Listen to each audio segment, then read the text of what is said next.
Do you think Stranger Things is just 80s nostalgia? Do you think it's just a show about kids on bikes fighting monsters? Well, if you do, you're wrong. The Duffer Brothers didn't just write a sci-fi script. They adapted a classified reality. The secret lab? That's Project Montauk. The psychic spies? That's MKUltra. And 11. She isn't a character. She's based on the thousands of real children the government actually tried to break. Tonight, we aren't talking about fiction. We're digging up the war crimes they turned into entertainment. If you want to know the history they don't teach you in school, click that subscribe button right now, and let's open the files. To understand the true scale of the horror behind Stranger Things, we have to separate the nostalgia from the history. While most fans know Hawkins, Indiana as the fictional setting of the show, fewer realize that the series was originally sold under a completely different working title, Montauk. This wasn't just a stylistic choice by the Duffer Brothers, it was a direct reference to Camp Hero, a decommissioned Air Force base located on the easternmost tip of Long Island. Unlike the sleepy suburban aesthetic of Hawkins, Camp Hero is a place that feels geographically isolated from the rest of the world, sitting on a jagged coastline that seems to drop off into the Atlantic. If you visit the park today, the first thing you'll notice is the massive AN/FPS 35 radar tower. It stands like a rusted skeleton against the sky, a relic of the Cold War designed to detect Soviet bombers long before they reached the East Coast. However, for decades, the local residents of Montauk claimed the radar dish was doing something far more sinister than simply watching the horizon. Throughout the 1970s and 80s, reports began to surface of strange frequency interference playing in the surrounding towns. People would describe radios turning on by themselves, televisions dissolving into static patterns that didn't match normal broadcast interruptions, and perhaps most disturbingly, widespread reports of sudden, localized headaches that seemed to pulse in rhythm with the rotation of the radar dish. Officially, the base was shut down and turned into a state park, but the layout of the facility suggests a purpose that goes far beyond coastal defense. The visible bunkers and gun batteries are merely the surface level of what many researchers believe is a massive subterranean complex. This is where the story shifts from local folklore to genuine conspiracy. According to diagrams and testimonies from former contractors, the elevator shafts in several of the bunkers were designed to descend deeply into the bedrock, connecting to a labyrinth of tunnels that technically shouldn't exist. It is within these alleged underground tunnels that the parallels to Stranger Things become impossible to ignore. In the show, we see a sanitized government facility conducting experiments on children to unlock psychic abilities. In reality, the accusations leveled against the Montauk Project are nearly identical, though the methods described are far more brutal than anything shown on Netflix. The premise was rooted in the CIA's existing obsession with psychological warfare. Programs like MKUltra, which we know for a fact involve fracturing a human mind to create manageable, programmable assets. But at Montauk, the goal wasn't just mind control, it was the weaponization of consciousness itself. The central claim involves something known as the Montauk Chair, a device supposedly built to amplify the psychic output of human subjects, much like the sensory deprivation tank used by Eleven in the show. But before we can understand the technology, we have to look at the human cost, because if the stories are true, the subjects weren't volunteers, and they certainly weren't treated like heroes. They were referred to as the Montauk Boys, and their story is the dark reality that Stranger Things glossed over with its 80s synth music and adventurous tropes. Now, while the show Stranger Things focused on a young girl named Eleven, the central figure of the real-world conspiracy was a man named Duncan Cameron. In the lore of the Montauk Project, Cameron is often described not as a willing participant, but as a vessel, a human component in a machine designed to bridge the gap between thought and reality. To understand what happened to him, You have to understand the environment he was subjected to. He wasn't just sitting alone in a room, he was strapped into the Montauk Chair. Descriptions of this device vary, but most accounts describe it as a modified radar operator's seat, stripped of its original cushioning and fitted with heavy industrial restraints. It was enclosed in a shielded chamber, completely isolated from the outside world. Surrounding the chair were massive electromagnetic coils, arranged in a precise geometry that mirrored the sensors of the AN-FPS-35 radar dish towering above the bunker on the surface. The theory was that the human mind operates on electromagnetic frequencies, much like a radio. If you could isolate those frequencies, amplify them through the massive power of the radar dish, and focus that energy like a laser, you could theoretically achieve things that defy our understanding of physics. In the series, 11 uses a sensory deprivation tank to enter the Void, a black empty space where she can remote view people and places. At Camp Hero, the method was far more brutal. Duncan would be locked into the chair for hours, sometimes days at a time. He was subjected to a regimen of extreme hallucinogens and hypnotic suggestion, designed to soften the barriers of the conscious mind.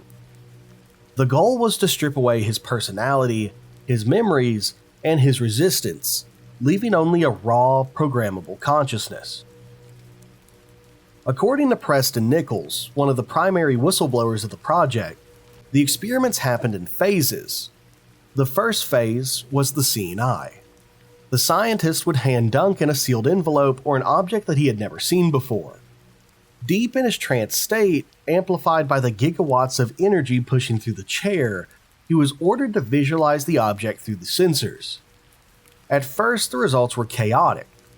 Vague shapes and colors appearing on the computer monitors in the control room. But as the conditioning took hold, the clarity improved. Duncan could allegedly describe people in other rooms, read text from closed textbooks, and eventually project his consciousness outside the base entirely. But visualization was only the beginning. The project directors wanted more.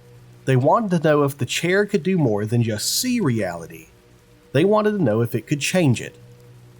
And this brings us to the most disturbing phase of the operation: the manifestation experiments. In Stranger Things, 11 opens a gate to another dimension where monsters already exist. The Montauk lore suggests something different: that Duncan Cameron was creating the monsters. The premise suggests that the Montauk Chair gave the subject the power of creation through thought. If the amplifiers were turned up high enough, the electromagnetic signature of a thought would become so dense it would begin to take on physical mass. It started small. Reports from the base described solid holograms, objects that would appear in the middle of the room shimmering like a heat haze: a coffee cup, a pencil, a set of keys. At first, these objects were intangible, like ghosts, but as Duncan's focus deepens, the objects became solid. You could touch them. You could pick them up. But the moment Duncan's concentration broke, or the power to the chair was cut, the objects would vanish into thin air, fading like a dream upon waking. The psychological toll on Cameron was catastrophic.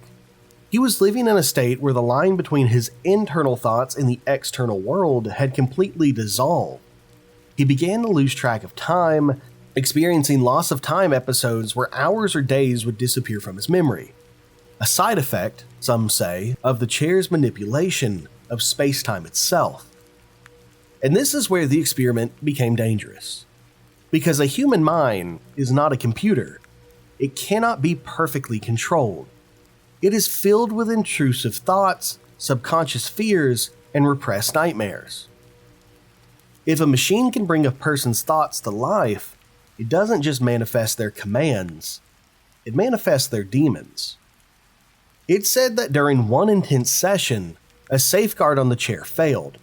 Duncan, exhausted and mentally fracturing, lost control of his visualization. A chaotic flood of subconscious fear poured into the amplifiers. And just like in Hawkins, something came out. The story of Duncan Cameron in the Montauk Chair reached its breaking point with what witnesses later simply called the incident. By late 1983, the experiments have gone far beyond visualization. The directors of the project believed they had achieved a stable feedback loop between Duncan's mind, the chair, and the radar transmitter. They were no longer testing if consciousness could affect reality, they were attempting to weaponize it. According to testimonies that surfaced years later, the final experiment began like many others. Duncan was placed in the chair. The heavy industrial restraints were tightened. The same familiar induction procedure was repeated. Layer after layer of hypnosis carefully applied until his personality thinned out, leaving only the programmable core of his mind. The operators in the control room monitored the slow rising hum of the amplifiers, watching as the readings from his brainwave activity climbed into ranges that would be lethal for almost anybody else. The initial goal of that day on paper was simple: generate a stable, long-duration manifestation. Not a fleeting object that flickered in or out like a mirage, but something that could persist independently of Duncan's conscious focus. To the men in the white coats, this was the logical next step. To anybody listening now, it sounded like a line that should never have been crossed. The accounts of this incident all agree on one detail. At some point during the session, Duncan stopped following instructions. He was meant to visualize an innocuous object. Instead, something in him shifted. Whether it was fatigue, resentment, buried trauma, or something deeper, no one can say with certainty. What we are told is that Duncan, still locked in the chair, wired into the machinery, whispered a simple phrase under his breath. The time is now. What happened next became the cornerstone of the Montauk Project legend. It began as a pressure in the air, a low vibration that made loose equipment rattle and dust drift down from unseen seams in the concrete above. Men in the corridors reported that the fluorescent lights began to flicker, not randomly, but in a slow pulsating rhythm that matched the peaks of Duncan's brainwaves on the monitor. Then came the manifestation. Witnesses described it not as a clean, sudden appearance, but as a slow, torturous coalescence. At first it was only a distortion, a place in the room where the air itself looked wrong, as if reality had become thick and heavy. That distortion began to swell, fed by the energy pouring out the transmitter, fed by every fear and nightmare Duncan ever carried inside of his mind. Limbs that didn't match any known anatomy, a body that seemed to shift and rewrite itself from one second to the next, a face, or something like a face, that could never be fully seen, only felt as an overwhelming presence of hatred and hunger. The creature that formed was never given a scientific name. It never needed one. The men on the base simply referred to it as Vecna. I'm joking, as the Beast. This is the origin of the Demogorgon from Stranger Things. But in the show, the monster is an animal from another dimension, hunting for food. At Montauk, the horror was much more intimate. The Beast was not an invader from the outside. It was a projection from within, a concentrated mass of everything ugly and unprocessed in the human subconscious. It was, quite literally, a beast from the id. Panic swept through the lower levels. The creature moved with a terrible inevitability, smashing through equipment and terrorizing personnel. Faced with a manifestation that they could not kill with bullets, the project leaders made a desperate decision. If the beast was being sustained by the power of the chair and the link to Duncan's mind, the only way to stop it was to sever that connection physically. The order was given to destroy the machine. Preston Nichols claims that the transmission lines feeding the radar dish were severed with an axe. As the cables were cut, sparks showered the room and the hum of the amplifiers died. But there was a blinding moment of collapse. Lights failing, systems crashing, and the heavy, suffocating presence of the beast was suddenly ripped out of the air like a storm front passing over. When the dust settled, the base was broken. Sections of the underground complex were allegedly sealed off, welded shut, and filled with concrete, not just for structural reasons, but out of fear that some residue of what had been created might still linger in the dark. Officially, of course, none of this happened. Camp Hero is just a part. The radar dish is just a relic. But this is where the story usually stops being a ghost story and starts becoming a criminal investigation. Because while a psychic monster sounds like fiction, the program that built the chair, the drugs used on the subject, and the goal of fracturing the human mind, those are not matters of folklore. Those are matters of public record. The Montauk Project didn't appear out of thin air. It was the bastard child of a very real, very documented CIA program that had been running for decades. A program that proved the US government was willing to torture its own citizens in the name of psychological warfare. We know it today as MKUltra. If the story of Montauk feels like a nightmare, the story of MKUltra is the cold, harsh reality of waking up. While the Montauk Project is debated by skeptics, MKUltra is not.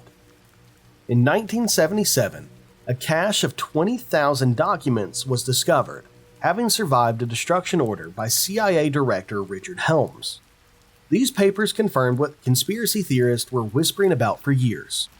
From 1953 to 1973, the United States government conducted illegal experiments on human subjects to develop drugs and procedures for use in interrogations and torture. And the man at the center of the darkest chapter of this program shares a startling connection to our story. We spoke of Duncan Cameron, the psychic pilot of Montauk.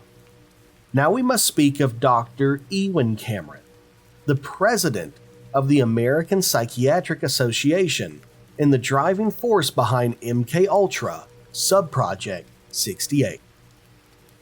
Dr. Cameron didn't work out of a bunker. He worked out of the Allen Memorial Institute in Montreal, in a Gothic mansion that looked more like a haunted house than a hospital. His goal mirrored the fictional Dr. Brenner's goal in Stranger Things. He wanted to wipe the human mind clean and turn it into a blank state that could be rewritten. He called this process depatterning. In the show, Eleven is kept in a cell, isolated. In reality, Dr. Cameron's patients, who were often regular people seeking help for anxiety or depression, were subjected to sleep therapy. But this wasn't rest. They were put into drug-induced comas for weeks or months at a time. They were woken up only for massive doses of electroshock therapy administered at intensities that were 30 to 40 times the standard limit. The objective was to destroy the patient's memories and identity, to break the continuity of the self. Once the mind was blanketed, the second phase began. Cameron called this psychic driving.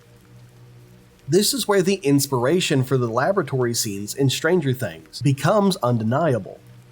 The patients, often unable to walk or feed themselves due to electroshock, would be placed in a room with a helmet or headphones strapped to their heads. They were forced to listen to looped audio messages. Simple phrases, commands, statements about their own inferiority, or new instructions on how to think. These tapes would play for 16 hours a day, repeating hundreds of thousands of times.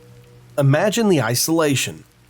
Drifting into a chemical haze, unable to move, unable to think your own thoughts, with a disembodied voice repeating the same sentence over and over again into the darkness of your mind. In Stranger Things, Dr. Brenner is a father figure who pushes Elle to expand her powers. He is cold, but he has a purpose. Dr. Ewen Cameron was far more terrifying because his purpose was erasure. He wasn't trying to find a monster in another dimension. He was trying to see if he could turn a human being into a robot.